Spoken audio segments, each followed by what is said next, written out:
क्योंकि जैसे गर्भस्थ शिशु पलता है, गर्भ में बच्चे रहते हैं और माँ बाप जो खाए, माँ जो खाए उसका प्रभाव गर्भ में पल रहे बच्चे के ऊपर पड़ता है। उसी प्रकार जो संत, जो मुनि, जो महात्मा है, उनकी सेवा करने का मतलब है गर्भस्थ स्त्री की सेवा करना। ध्यान दें, महात्माओं का सेवा करने का मतलब है जैसे गर्भवती औरत की सेवा करते हैं, महिला की सेवा करते हैं, उनकी इच्छा पूरा करते हैं, वैसे ही संतों के गर्भ में भगवान पल रहे हो। साधकों के हृदय में भगवान होते। पेट में दर्द हो तो बच्चे का जन्म होता है और हृदय में दर्द हो तो भगवान का अवतार होता है। हृदय में जब दर्द हो तो भगवान का अवतार होता है। व्याकुल होकर के भगवान को पुकारे तो भगवान का अवतार हो जाता है। तो जैसे गर्भस्थ स्त्रियों की हर एक इच्छा पूरी की जाती है, वैसे संतों की इच्छा की लोग पूरा करने का प्रयास करते हैं, हर संभव। महाराज ने जो कह दिया हो जाए।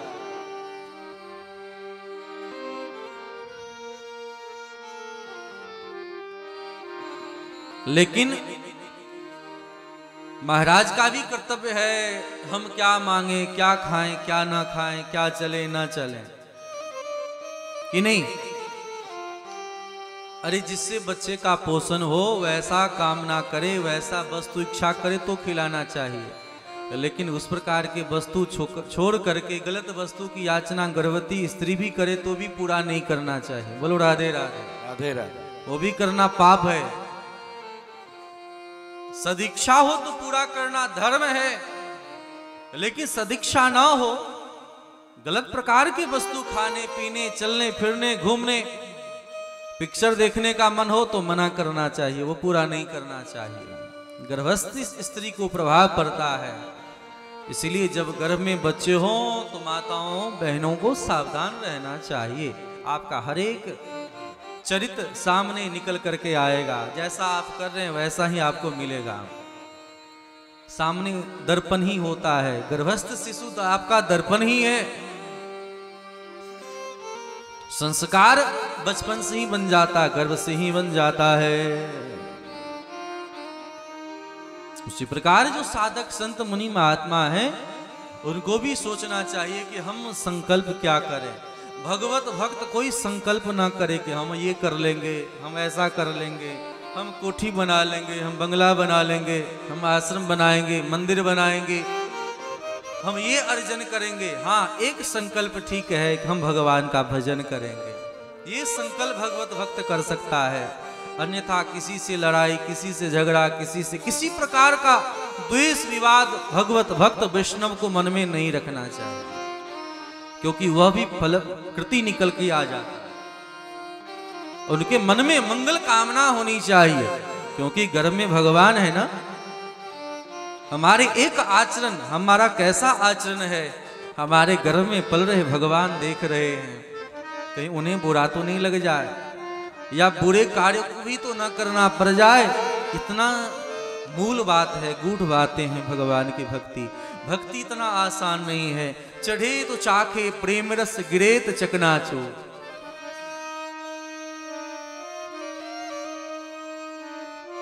तो भगवान के भक्त यहाँ ध्रुव जी महाराज भगवान से कहते, महाराज कुछ नहीं चाहिए। भगवान ने कहा कि नहीं चाहिए, अभी तो आपके मन में था कि मुझे गद्दी मिले। प्रभु आपका दर्शन नहीं हुआ था तब मेरी कामना थी। भगवान ने कहा जाइए, आपके पिताजी इंतजार कर रहे हैं, मैं आपको गद्दी समर्पित करता हूं और साथ ही आपको आशीर्वाद देता हूं कि आपको परम पद प्राप्त हो। 36,000 वर्ष तक आप पृथ्वी पर शासन करें। एक महान लोक दे दिया, जिस लोक का नाम है ध्रुव लोक। आप उस ध्रुव लोक में निवास करेंगे। ध्रुव जी महाराज भगवान को देखते रह गए, भगवान से कहते रह गए महाराज नहीं चाहिए, फिर भी भगवान ने दिया है। बैठ जाइए आप लोग, बार बार आना जाना।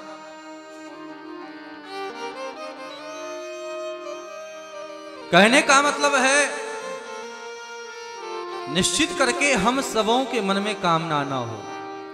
भगवान राम समुद्र के तट पर विराजमान है, लंका रावण युद्ध से पहले, और विभीषण जी महाराज ने आया शरण गए प्रभुताहीन त्यागा। देखिए कथा, विभीषण जी महाराज सामने जब आए तो भगवान ने विभीषण जी को अपनाया है और लक्ष्मण जी से कहा, लक्ष्मण जी विभीषण जी को लंकेश के पद पर अभिषिक्त कर दिया। हे विभीषण जी आपके मन में कोई कामना? विभीषण जी कहते हैं महाराज मेरे मन में कोई कामना नहीं है। बोले कामना ना हो ऐसा तो हो ही नहीं सकता, आपके मन में कामना थी। बोले महाराज पहले कामना थी, जब तक आपसे मुलाकात नहीं हुई तब तक मेरे मन में कामना थी कि हाँ मुझे भी लंकेश बनना है, लेकिन अब आप मिल गए तो फिर लंका का पद कौन चाहता है। भगवान ने कहा कि नहीं, आपके मन में जो भी भीतर बातें छिपी थी, ध्यान दीजिए, जब तक मन में कोई बातें छिपी रहेगी, गांठ बनी रहेगी तो भक्ति करने में मन नहीं लगेगा। इच्छाएं जब तक भीतर में होगी तो किसी काम में मन नहीं लगता है। आज भगवान ने कहा क्या लंकेश बनने का मन था ना? बोले हाँ, तो लंका का पद दे दिया, पर तुम्हें कुछ कामना उनके मन में है तो उसी प्रकार भगवान तो मन की बात जानते हैं, मन भगवान के सामने कामना किस बात का करें। ध्रुव जी महाराज घर गए, पिताजी ने खूब स्वागत किया, गद्दी दे दिया। जो माँ अपमान की थी वही माँ सम्मान करती हैं। बड़ा सुंदर लोक मिला है, भाई के साथ युद्ध हुआ है और उस युद्ध को देख करके श्री उद्धव जी महाराज, जहाँ ध्रुव जी महाराज ने यक्षों को मार दिया है और मारने से यहाँ पर मनु जी महाराज समझाते हैं अलंबत सातिरो से ना बेटा, तुम लोग लड़ो नहीं, भिड़ो नहीं। भगवत भक्त किसी से द्वेष नहीं रखता।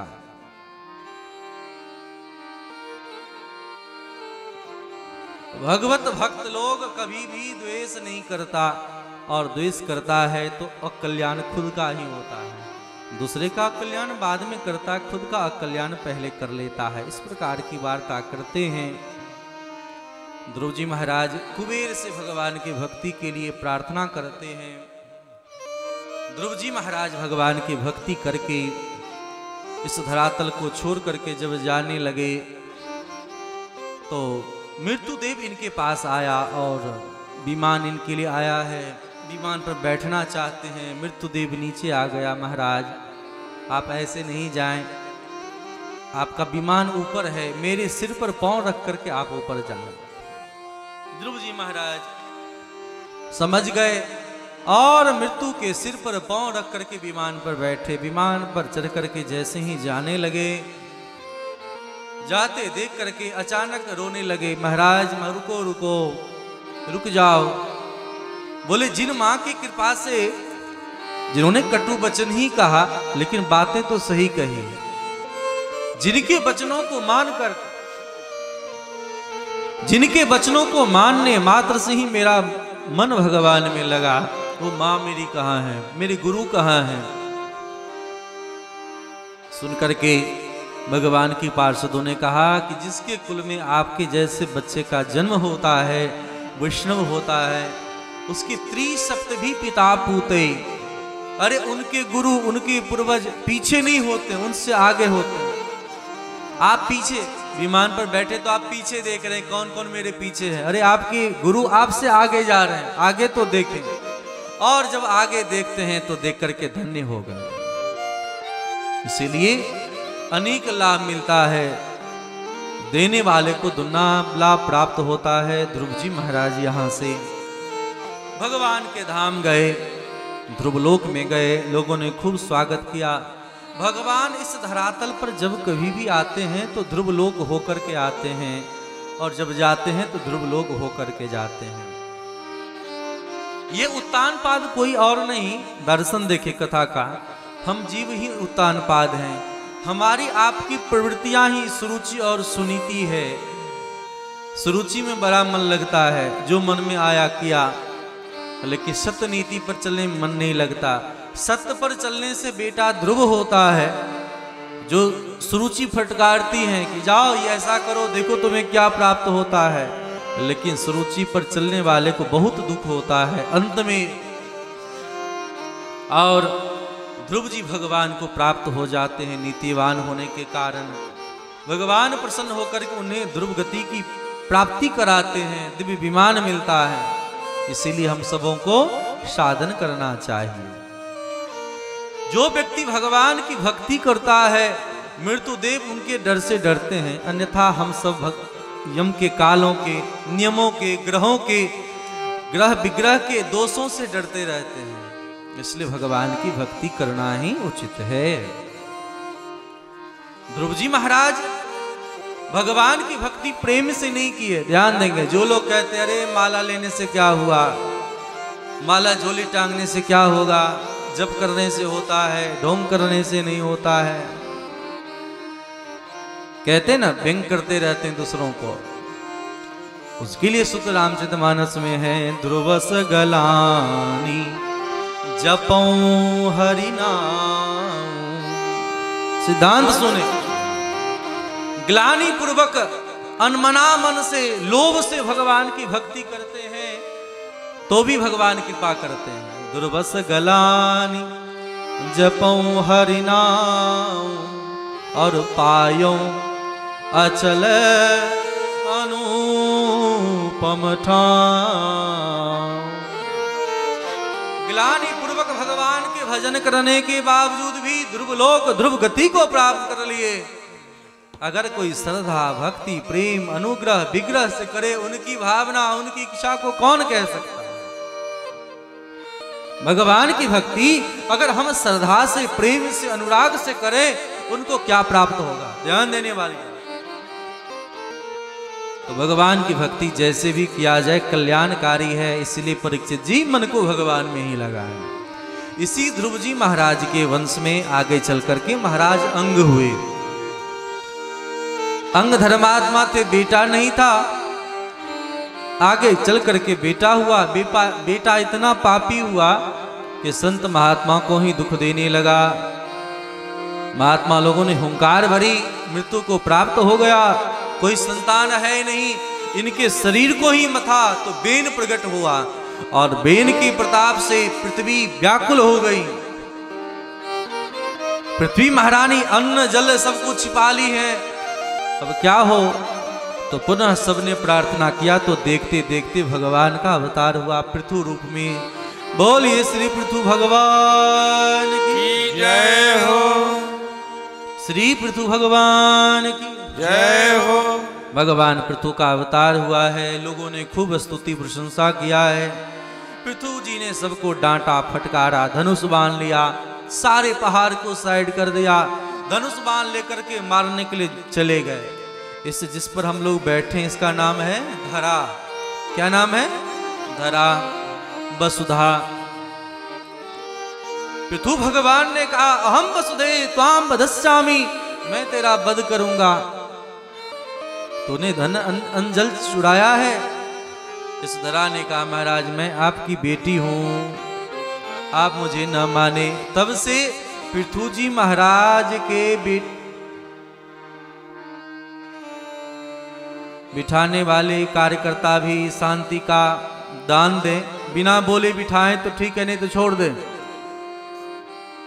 हमारे यहाँ वैदिक मंत्रों में शांति ही शांति ही शांति ही, और शांति को भी शांति करने के लिए कहा है। तुम भी शांत हो जाओ, सुशांतिर्भवतु।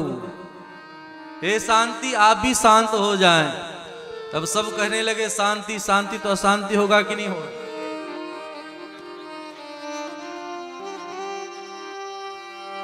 खुद समझदारी का परिचय दें। बोलो राधे राधे। राधे राधे।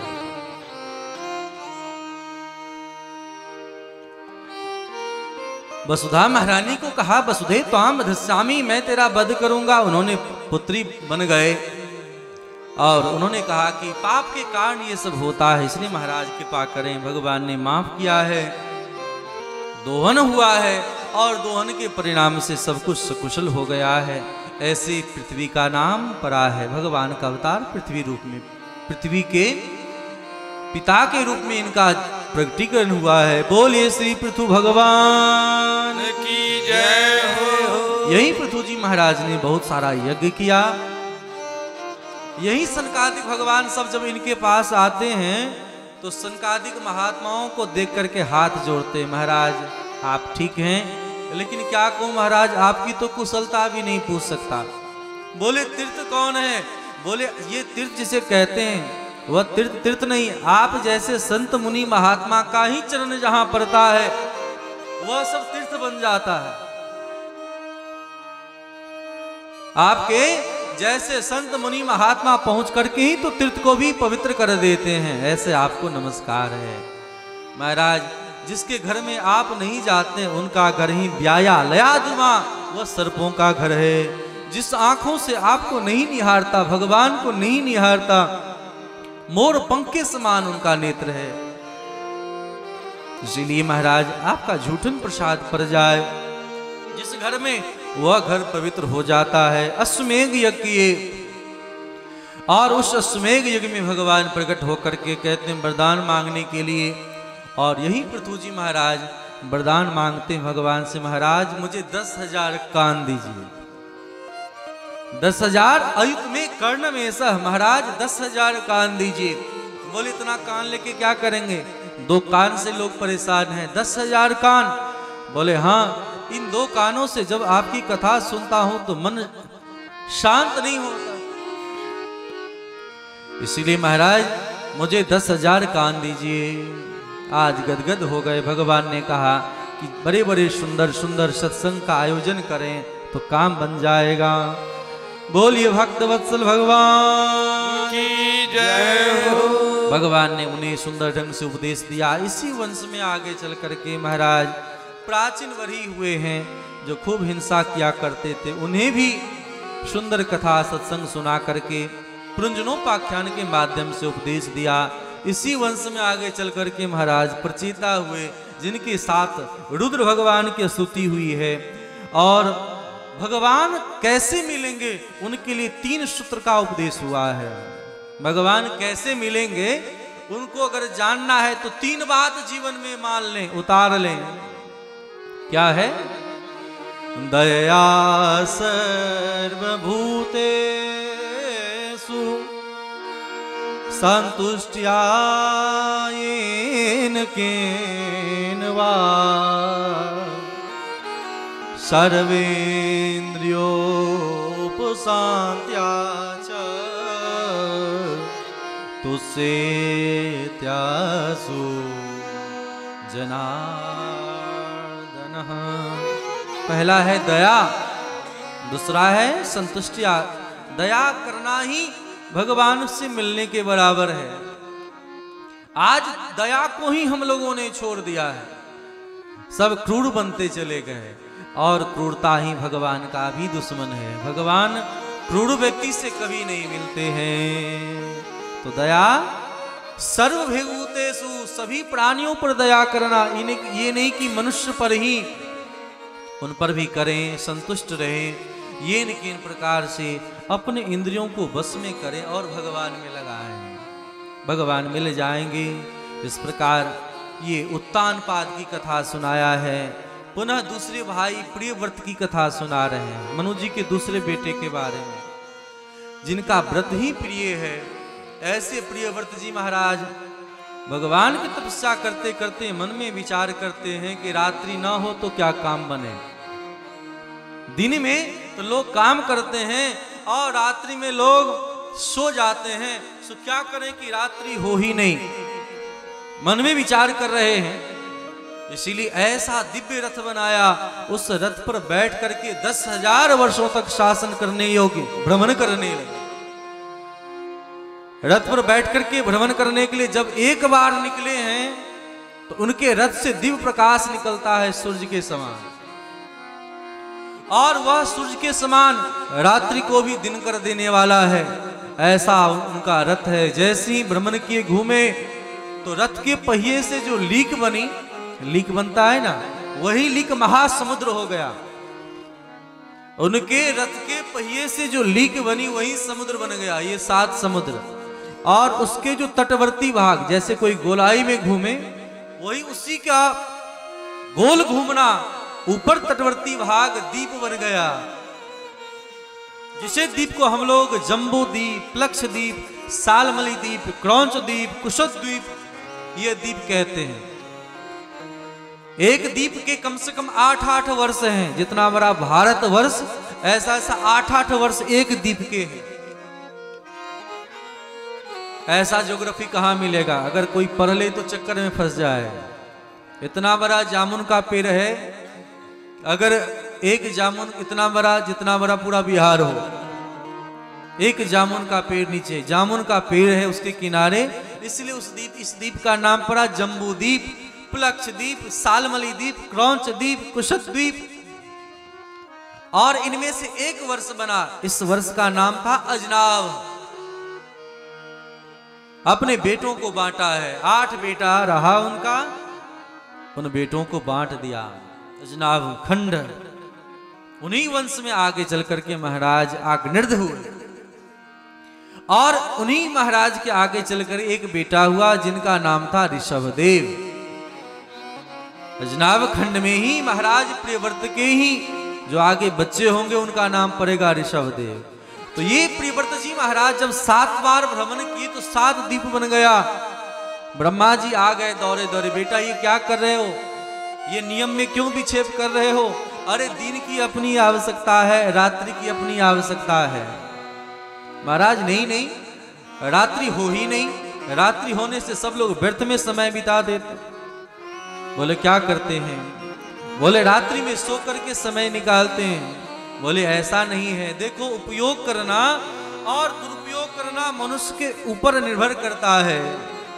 हम उपयोग कर रहे हैं कि दुरुपयोग कर रहे हैं? बोले क्या करें? समझा रहे हैं, गीता में कहा है, या निशा सर्वभूतानां तस्यां जागृति संयमी।